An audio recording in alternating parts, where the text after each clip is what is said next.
What is going on, LEGO Maniacs? It's Ty, the LEGO guy here, and today we're taking a look at our very first bust we've ever done on this channel. It's the Boba Fett one, and that's set 75277. It has 625 pieces, retails for $60 US, and it came out in 2020. Now, this is interesting because I've never done one of these before, and a lot of people have varying opinions about these busts, whether they like them or they don't. So we're going to break that down. Check this set out, see if it's really worth it, who it's worth it for. I think it will be interesting, but enough talk, let's get right into it.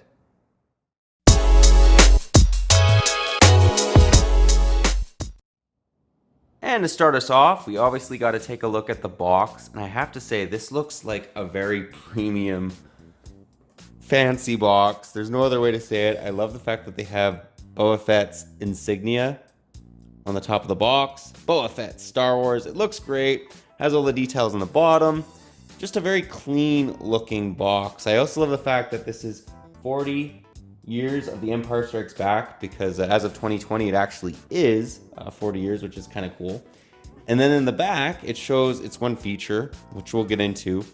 But what I wanted to really center in on here is normally, if you guys watch this channel, we always compare this against the movie picks. Well, here they have it for us. So as you guys can see, LEGO's done a fantastic job. It very much does look like the movie-based actual helmet. However, one thing I think they could maybe have done a little bit more is maybe put a little bit more worn. This looks too clean, I'd have to say, if that makes any sense. Although I still really like it. But they could have had some more scuff marks and whatnot on the helmet itself. However, that's beside the point. I think LEGO really got this down. We're going to get into exactly why. And then on the side of the box, it just literally shows Boba Fett. On the bottom, the barcode, and on the top, it literally just shows a piece, which we'll get into that as well. Normally we see a minifig on there, but we'll get into that. Anyways, nice looking box. Do quite like it. You can really tell that they're gearing this towards an adult collector just because it looks so clean. But now let's take a look at the model.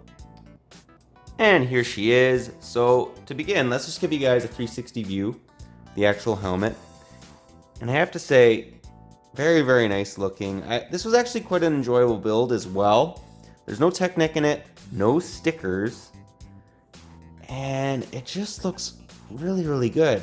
So the first thing you guys will notice is it actually has this little Boba Fett, printout. And what's nice about it is not a sticker. This is a printed piece. So I was thrilled about that. The other thing too, let's just get into some of its features, is when Boba Fett's kind of like, I believe he uses this as sort of like binoculars. Well, this literally comes down just like in the movie. So I thought that was actually kind of awesome. Great job on LEGO's part. The other thing you'll notice, let's just get a closer look, is they really tried to replicate making a helmet as best they can with studs, and I think they get the job done. I just wanted to show off some of these details, like the grill work in the back of his helmet, which is completely accurate, looks fantastic.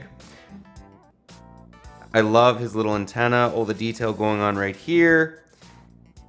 And one of my favorite parts, they're trying to replicate the scuff marks here, it's a worn helmet.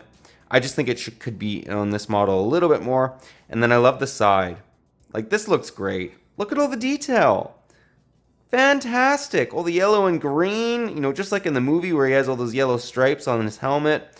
Fantastic job on LEGO's part. And I also think they really got the look of his visor correct. That just looks really, really good to me. I know some people think that this should maybe have been a little bit wider. However, I actually think it's accurate. I think it looks good. Let me know what you guys' thoughts are on that, but I do believe that it looks pretty good. Now, my one complaint with this set, some people feel these busts are overpriced. However, if you're a big price per piece person, this actually has a little over 600 pieces and it's selling for $60 US. That's not bad. You're actually paying a little bit less than 10 cents a piece, so that's good.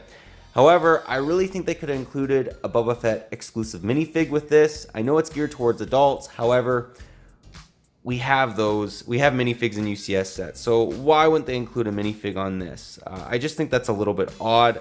Besides that, I actually really like these busts, at least this one in particular. and yeah, I hope to buy some more in the future. Anyways, this is the bust itself. Let's now get into the end of the review and get my final thoughts. And I was debating of whether, including this in the review or not, but this is kind of how I display mine. Because some people are like, how do you display it? What is this for? And I think that looks awesome. You just put it next to your slave one, so the UCS one, or just, the play scale size one. And I think it looks great, but let me know your guys' thoughts around that. Just thought I'd throw that in. That's how I kind of display mine, along with, obviously, the formidable Death Star. Anyways, thought I'd show you guys that. Might help you guys out. Well, guys, that was my review. Do hope you enjoyed it. Honestly, I think that this set's actually a really great display piece. And if you're an adult collector, buy it. If you want to put something sizable on a shelf. If you're a kid and you want something to play with, I wouldn't buy this. But that's not who this is marketed to. This is more obviously towards adults. However, like we talked about, I do wish that they put a minifig with this set, like an exclusive Boba Fett. Some people say it's an adult set. However, UCS sets are really adult sets as well, and they still include minifigs. So I think that would have been a great inclusion. I don't understand why LEGO didn't do that. However, besides that, I do think it's a really cool display piece. And as we saw with the movie pics actually being at the back of the box, it's a very accurate helmet. And I think it would look great next to like a Slave one, especially like the UCS Slave one. That's what I plan on doing. But let me know what your guys' thoughts are on this set, if you like it, if you don't. Any areas you think they could maybe improve on this Boba Fett helmet and just the busts themselves. Like to hear your guys' thoughts on it. I personally think it's good, and if for the right person, like an adult collector that loves Star Wars, it's excellent. However, if you're a kid, I would definitely pass and pay your $60 on something else that you can play with a bit more. But yeah, that's all I got for you today. But if you like this video, leave it a thumbs up. If you're new to the channel, definitely consider subscribing and click that bell so you're notified for any future Star Wars comparison reviews that we do on this channel. We do them basically every Tuesday, and yeah, I really enjoy doing them. But yeah, that's all I got for you again. But thanks again for watching, and I'll catch you on the next one.